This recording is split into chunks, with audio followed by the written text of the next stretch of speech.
اور اس عالمی منظرنامے سے زوم ان کرتے ہیں پاک امریکہ تعلقات پر، جن میں تناؤ برقرار ہے اور دونوں اطراف سے اس تناؤ میں کمی لانے کے لیے کوششیں بھی جاری ہیں۔ امریکہ میں بعض تجزیہ کاروں کا کہنا ہے کہ امریکہ کو ہر صورت میں پاکستان کے ساتھ انگیجمنٹ رکھنی چاہیے۔ ہمارے ساتھی ندیم یعقوب نے یونائیٹڈ اسٹیٹس انسٹی ٹیوٹ آف پیس سے منسلک پاکستانی تجزیہ کار معید یوسف سے پوچھا کہ دونوں کے تعلقات میں بہتری کی کیا امید ہے۔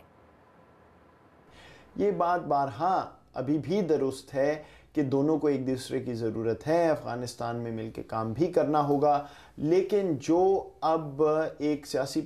پس منظر میں پاکستان میں صورتحال نظر آ رہی ہے، دیکھیے میں جب کسی سے بات کرتا ہوں وہاں تو تمام ایسے لوگ جو پالیسی میکنگ سرکل میں ہیں وہ اس بات سے متفق ہیں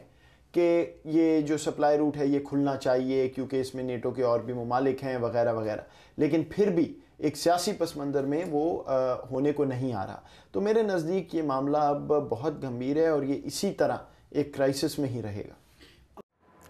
دونوں ملکوں کی سیاسی صورتحال کی وجہ سے معید تو کچھ زیادہ پر امید نہیں اور دونوں اپنے اپنے موقف پر بھی قائم نظر آ رہے ہیں، تو اگر ایسی صورتحال برقرار رہتی ہے تو زیادہ نقصان کس کو اٹھانا پڑے گا؟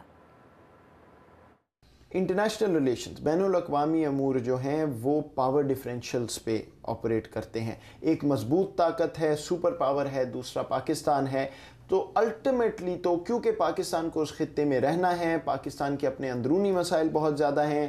پاکستان کو فائنینشیل امداد بھی چاہیے، تو نقصان پاکستان کا کسی بھی اور ملک سے زیادہ ہوگا، اس میں کوئی شک نہیں ہے۔